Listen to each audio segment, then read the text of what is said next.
A graça e a paz do Senhor Jesus Cristo seja com você, com a sua família. É sempre uma experiência de grande alegria poder compartilhar a palavra de Deus com quem está realmente interessado em fazer a sua vontade. E eu gostaria de convidar você para abrir a sua Bíblia, aí onde você está, abra o seu tablet, o seu celular, seja lá o que for, mas abra a palavra de Deus. Em Romanos capítulo 6, no verso 14, assim diz a palavra do Senhor: porque o pecado não terá domínio sobre vós, pois não estáis debaixo da lei, mas debaixo da graça, vencendo o pecado. É sobre isso que nós vamos tratar no dia de hoje, vencendo o pecado. Sabe, há mais ou menos 20 anos atrás, eu participei de um congresso de avivamento e consagração na cidade de Araçatuba, numa igreja batista. Estava lá um pregador muito eloquente, chamado Josué Orion. Eu ouvi atentamente as suas mensagens, mas me despertou um dia quando ele contou uma experiência que teve em uma rua, em uma cidade nos Estados Unidos. Ele estava andando quando de repente ele viu um jovem caminhando em sua direção com uma camiseta com uma frase estampada no peito: nascido para o inferno. Quando ele leu aquela frase, ele ficou muito compadecido daquele jovem e ao se aproximar do jovem, ele disse: não, você não nasceu para o inferno, você nasceu para o céu. Deus tem um plano na sua vida. E aquele jovem começou a chorar e ele então se assentou ali na calçada e apresentou o plano de Deus para aquela vida. O homem nasceu para vencer. Vencer é o seu lema, o seu alvo maior, a sua bandeira. Vencer pela força, pela espada, pela guerra, vencer pela eloquência, pela inteligência, vencer pelo silêncio, vencer, vencer, vencer, é o lema do homem. Todos nós queremos vencer na vida. O atleta, por exemplo, quando ele entra para uma partida de futebol, o desejo do jogador é vencer a partida. O lutador, quando ele entra no ringue, ele quer vencer o seu desafiante. O homem é desejoso da vitória em todo o tempo. Ninguém quer a derrota, ninguém quer o fracasso na vida, todos queremos vencer. Muitas vitórias esplêndidas foram conquistadas. Eu gosto da história de Alexandre o Grande. Alexandre o Grande conquistou todo o mundo da sua época e chorou quando não havia mais mundo para conquistar. Ora, Napoleão Bonaparte drapejou muitas vezes a bandeira da vitória. Pessoas que lutaram, que conquistaram grandes vitórias em suas vidas. A ciência e a tecnologia têm galgado vitórias esplêndidas também. O homem, por exemplo, ele conquista o espaço, ele desvenda os mistérios da ciência. O homem tem muitas vitórias, mas não consegue vencer a si mesmo. Não é verdade? Quantas vitórias, quantas lutas. Parece que o homem é um herói imbatível, um vencedor timbrado para ganhar e vencer, mas não consegue vencer a si mesmo. Quantas derrotas, quantos fracassos o homem tem experimentado. O homem que conquista o espaço é derrotado por si mesmo. O homem que domina as nações, que destrona reis, que abate multidões, que derrama sangue, não consegue vencer as suas fraquezas. Quando o homem segue o curso do seu coração pecaminoso, ele fica sem chão, porque fica desnorteado, fica sem rumo. O pecado o domina, o pecado o escraviza. O pecado é como um monstro assustador que o sufoca, e o homem se torna vil, se torna desprezível. E quando alguém segue o curso do seu coração pecaminoso, ele fica sem direção. E nós sabemos muito bem que quando uma pessoa está em uma estrada, seguindo numa direção oposta ao seu destino, a única solução é o retorno. Ou seja, é preciso virar as costas e seguir na direção certa. E a Bíblia chama esse retorno de arrependimento, que é uma transformação interior. De nada adianta buscar caminhos alternativos, atalhos que vão trazer muitos males para a vida. Quantas pessoas que hoje estão sofrendo consequências de terem tomado os atalhos, seguindo caminhos opostos à vontade de Deus. Não é verdade que desde Adão a humanidade caminha em direção oposta à vontade do Senhor? E por isso muitos males, muitos sofrimentos têm surgido. Então não adiantam os atalhos religiosos, não adiantam os caminhos alternativos. A solução é o retorno a Deus, o arrependimento, que a Bíblia chama de metanoia no grego, quer dizer mudança, transformação interior, mudança de sentimentos, de atitudes, mudança de sentimentos, mas isso é algo que só Deus pode realizar na vida do homem, quando o homem toma a decisão de fazer a vontade do Senhor. Sabe, o arrependimento é uma questão de vida ou morte. É o arrependimento que vai trazer paz ou não ao coração do homem. O Senhor Jesus Cristo, em seu último sermão, disse aos seus discípulos: deixo-vos a minha paz vos dou, não vou-la dou como o mundo a dá. João capítulo 14, verso 27. Jesus é chamado na Bíblia de o príncipe da paz. Mas quando nós observamos o ministério terreno de Jesus, sendo ele o príncipe da paz, nós vemos que o ministério de Jesus se caracterizou pelo tumulto, conflitos, guerras. Ninguém tem sido mais motivo de tumultos e conflitos e guerras do que o Senhor Jesus Cristo. Mas por que isso? Jesus mesmo explica em Mateus capítulo 10, no verso 34 a 36, acompanhe comigo o que diz a Bíblia. Jesus afirmou: não cuideis que vim trazer paz à terra. Não vim trazer paz, mas espada. Porque eu vim pôr em dissensão o homem contra o seu pai, e a filha contra a sua mãe, e a nora contra a sua sogra. Assim os inimigos do homem serão os seus familiares. Contradição nas palavras de Jesus? De maneira alguma.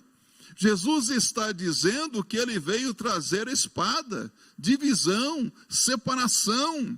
A paz que Jesus Cristo oferece é uma paz diferente da paz que o mundo dá. O conflito espiritual existente no mundo é porque todo o mundo jaz no maligno, diz a palavra de Deus em 1 de João capítulo 5, verso 19. O mundo não aceita o senhorio de Jesus Cristo e, consequentemente, abandona a paz que só Jesus Cristo pode dar. Quantas pessoas que estão hoje vivendo uma vida desregrada, uma vida distante dos caminhos do Senhor e por isso não conseguem encontrar paz no coração? O Evangelho é o remédio de Deus para todos os males espirituais existentes no mundo. Mas é interessante, quando recebemos no nosso organismo alguma medicação, inicialmente o nosso organismo tem algum tipo de reação até que aquele medicamento produza o efeito esperado, não é verdade? Assim também, este mundo reage à pregação do Evangelho de Jesus Cristo até que seja totalmente liberto do poder do pecado. E esta libertação vem mediante o arrependimento de pecados. Mas eu estou falando aqui para você de pecado, mas o que é pecado? Não é uma mera fraqueza, não é um simples desvio da personalidade, um problema moral ou um problema espiritual, como querem ou pensam alguns. Pecado é muito mais sério do que isso. Pecado é algo terrível. Uma das boas definições de pecado é errar o alvo, ou seja, o homem errou o alvo estabelecido por Deus, o alvo para o qual Deus o criou. Há outras definições de pecado, mas uma das melhores definições de pecado nós encontramos na Bíblia. A Bíblia, a palavra de Deus diz: o pecado é a transgressão da lei. 1 de João, capítulo 3, verso 4. E toda injustiça é pecado. 1 de João 5, verso 17. Um escritor, um comentarista, John Davis, no seu livro, o Dicionário Bíblico, ele diz que pecado é qualquer falta de conformidade com a lei de Deus ou qualquer transgressão desta lei. O pecado é fato. Uma segunda coisa que vemos aqui é a realidade do pecado. Pecado é a pior coisa que poderia ter acontecido ao homem. O pecado é a maior tragédia na vida do homem. O pecado é a causa de todos os males existentes no mundo. Pense um pouco nos males existentes neste mundo. Nós estamos vivendo hoje dias difíceis, onde nós estamos percebendo males de todos os tipos, que nos deixam perplexos. Mas deixe-me dizer uma coisa para você hoje. Os males com os quais nós nos deparamos, como a pobreza, o desemprego, a tragédia, a miséria e até mesmo as doenças, as enfermidades com as quais estamos lutando e até mesmo a própria morte causam muito sofrimento, mas nenhum desses males pode nos afastar de Deus. Mas o pecado levanta um muro entre o homem e o seu Criador. O pecado separa, distancia o homem de Deus. O pecado é uma realidade na vida das pessoas hoje. O pecado tem como salário ou como recompensa a morte. Alguém disse que o pecado é como um patrão carrasco. Oferece prazeres e paga com o sofrimento. Oferece a vida e paga com a morte. O pecado engana. Vem com palavras macias, buriladas, com gracejos nos lábios, com beleza, com um pacote cheio de prazeres, mas na verdade o pecado engana. O pecado vai dominando a vida da pessoa, o pecado vai roubando o coração, vai cauterizando a consciência, de tal maneira que a pessoa chega a um ponto de se acostumar com o pecado, dizendo: o pecado não existe. Quantas pessoas negando a existência do pecado? Não, isso é normal, isso faz parte da vida. E aquele pecado que antes nos assustava, nos metia medo, hoje já nos acostumamos com ele. Hoje ele já é algo normal. Agora já acariciamos o pecado como se fosse um animal de estimação, um cachorrinho, um gatinho dentro da nossa casa. Acariciamos a víbora, tomamos ela no nosso peito para aquecê-la. O pecado engana. Começamos a namorar o pecado, amar o pecado, morar com o pecado, conviver com o pecado. E chega um momento que nós não podemos mais nos divorciar do pecado, não conseguimos mais nos livrar dele porque ele nos domina. O pecado é algo terrível. porque o pecado escraviza. O pecado é dominador, é opressor. A pessoa que está em pecado, agora ela quer sair, ela quer fugir, mas está acorrentada. Ela quer gritar, mas o pecado a sufoca. A Bíblia diz, Jesus disse que quem comete o pecado é escravo do pecado. Quantas pessoas que hoje estão aí seguras nas garras de Satanás, presas nas garras de Satanás, acorrentadas por vícios, por pecados, por maldades, por desvios, pessoas que querem sair, mas não conseguem. Será que tem jeito para essa situação? Sabe, o resultado do pecado é terrível, porque o domínio do pecado é progressivo. Começa bem devagar, como diz aí um cantor do mundo, é devagar, devagarinho, não é? Começa devagar, bem fraquinho, é como aquele rio fraquinho, mas de repente ele vai se avolumando de tal maneira que se torna gigantesco. No princípio, até uma criança pode brincar nas suas águas tranquilas, cristalinas, mas depois, nem o mais perito nadador consegue atravessá-lo a nado.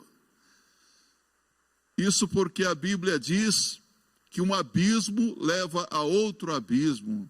Um pecado leva a outro pecado. Quando a pessoa começa a ceder ao pecado, a brincar com o pecado, a transigir com o pecado, algo vai acontecendo no seu coração.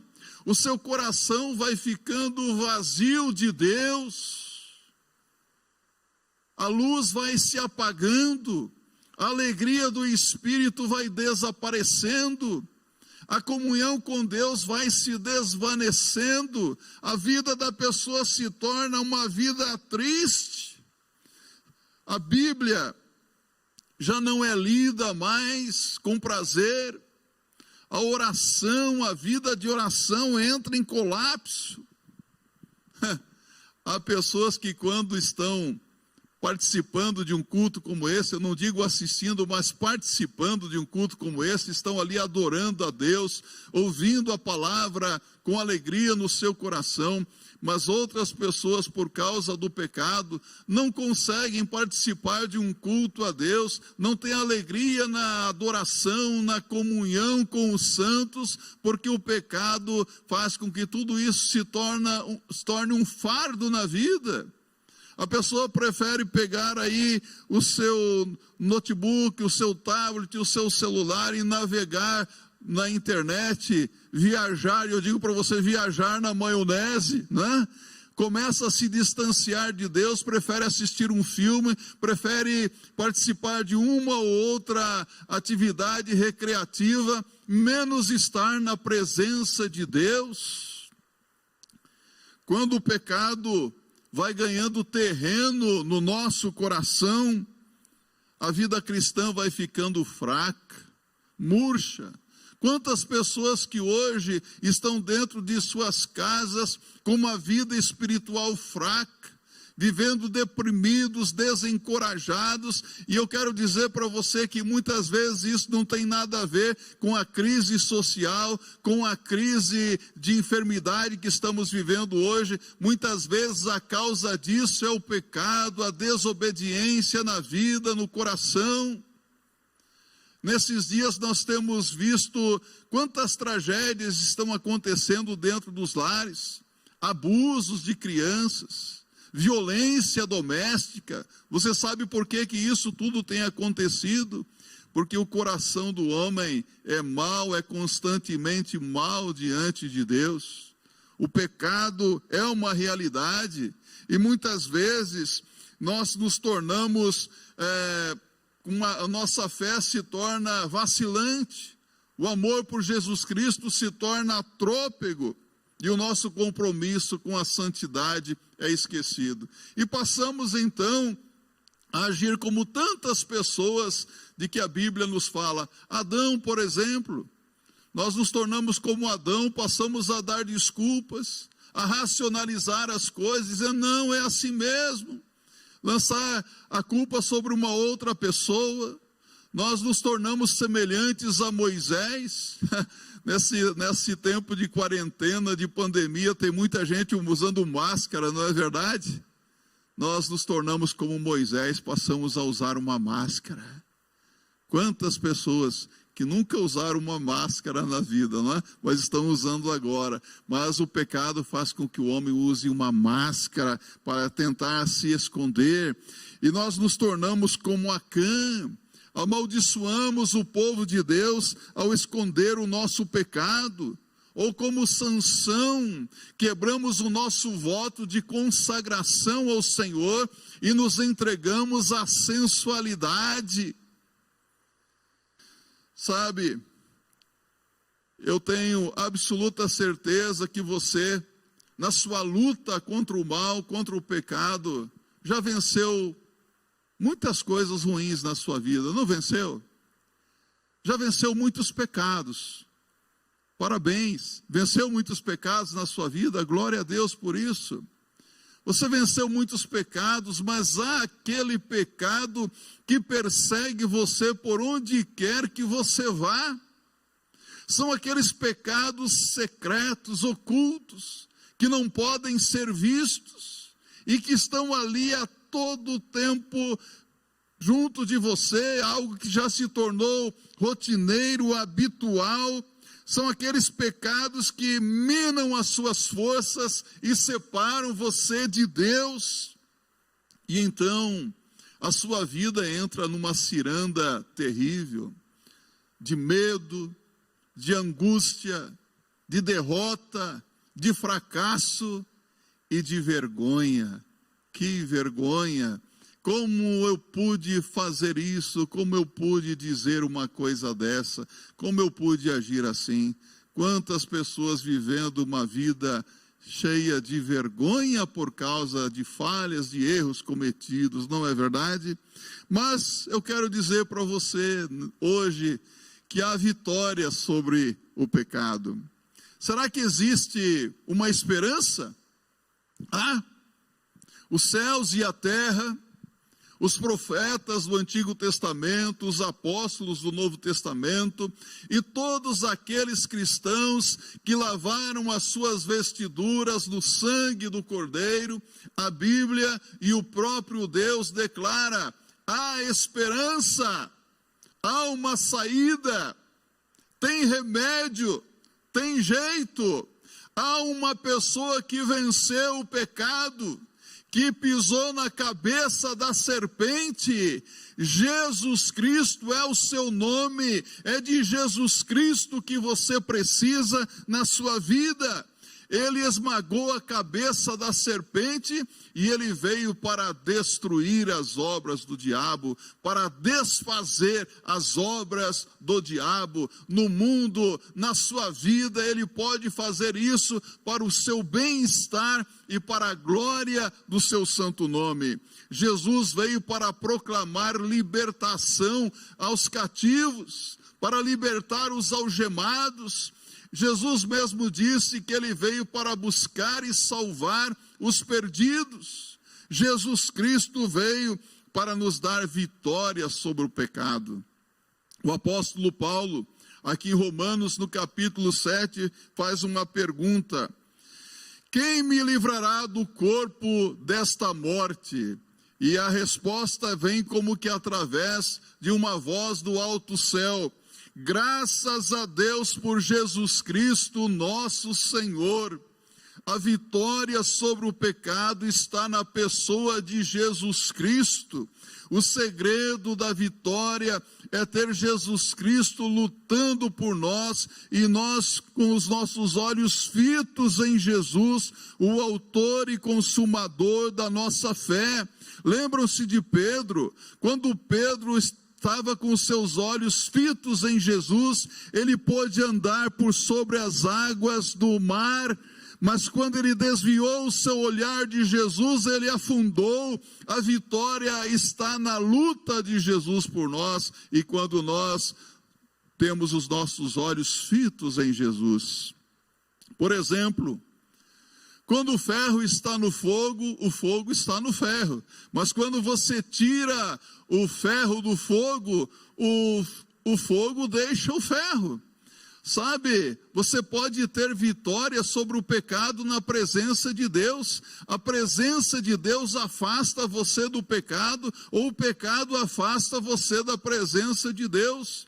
Moody, falando sobre a Bíblia, disse: este livro te afastará do pecado, ou o pecado te afastará deste livro. Então é preciso buscar esta comunhão com Deus. Jesus não apenas está conosco, mas Ele está em nós. O apóstolo Paulo diz em Efésios 3, verso 20, assim habite Cristo pela fé em vossos corações. Jesus, Ele habita no coração. Jesus habita nesta casa, nesse templo espiritual que é o nosso corpo.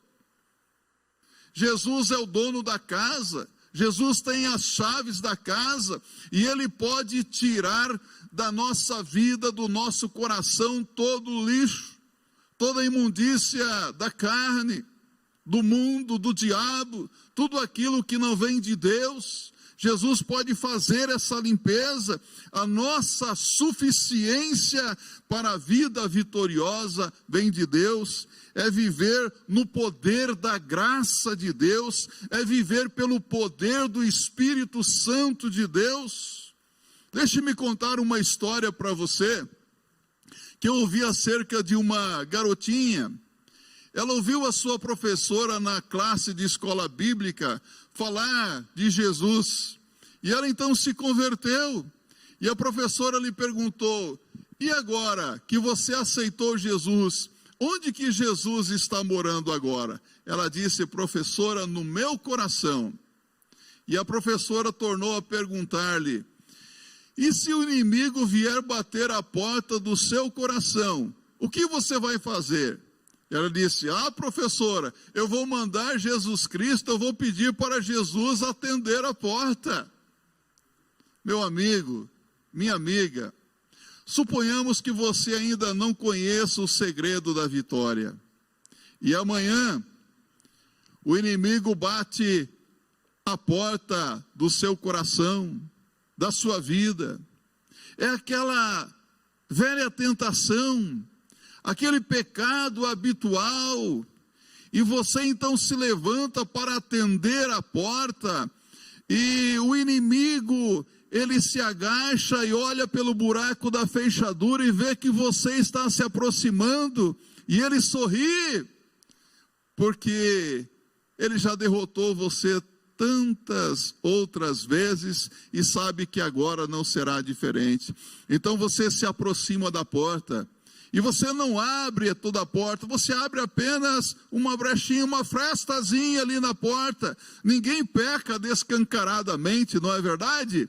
Começa devagarinho, então você abre uma fresta na porta e começa a ver e a conversar. E sem que você perceba, o inimigo sorrateiramente enfia o pé, e quando você vê, ele já está dentro da sala, e você se vê derrotado, envergonhado por ter praticado o pecado. Ele irá vencê-lo de novo. A Bíblia diz: graças a Deus que nos dá a vitória. Como? Como que essa vitória vem? Por nossas forças? Por nossos méritos? Por nossa justiça própria? Graças a Deus que nos dá a vitória por nosso Senhor Jesus Cristo. Jesus Cristo é o remédio. Jesus Cristo é o caminho para o desviado. Jesus Cristo é o pão vivo que desceu do céu para saciar a nossa fome. Jesus Cristo é a água viva que sacia o sedento. Jesus Cristo é o bálsamo para aquele que está sofrendo.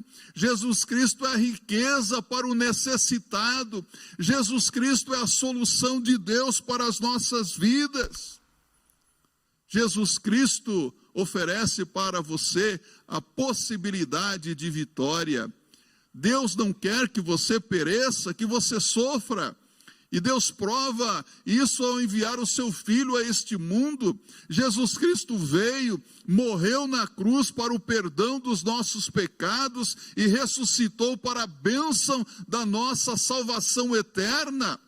E Deus te oferece essa vitória, mas é preciso que você reconheça o pecado na sua vida e confesse. A Bíblia diz, na primeira epístola de João, no capítulo 1, no verso 9, ouça bem o que diz a Bíblia: se confessarmos os nossos pecados, Ele é fiel e justo para nos perdoar os pecados e nos purificar de toda a injustiça. O pecado é uma grande injustiça e Deus quer perdoar, quer purificar você da injustiça. Na Bíblia diz em Isaías capítulo 1, no verso 18, o Senhor Deus diz: ainda que os vossos pecados sejam como a escarlata, eles se tornarão brancos como a neve. Ainda que sejam vermelhos como o carmesim, se tornarão como a branca lã. Sabe, ao ouvir esta reflexão na palavra de Deus, você pode dizer: pastor, não me interessa nada disso. Eu não quero nada com Jesus.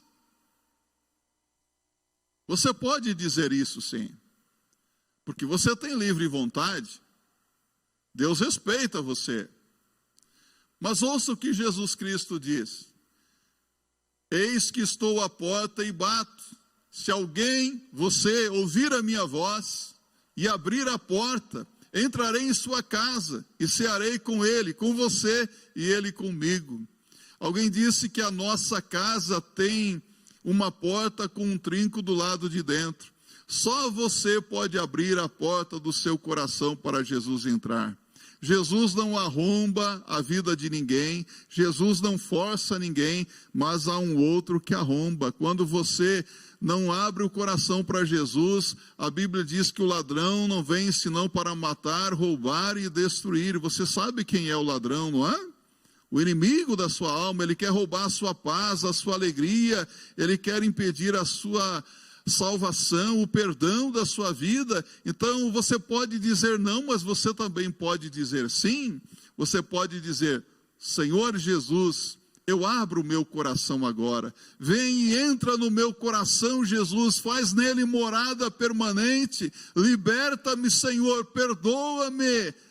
Salva-me, Senhor Jesus. E quando você fizer isso, você pode ter certeza que um milagre vai acontecer na sua vida. Você será muito abençoado por Deus e experimentará o perdão, a salvação de Deus. Que assim seja, para a glória de Deus. Nós vamos agora ouvir uma mensagem musical e logo em seguida gostaria de orar com você e por você também.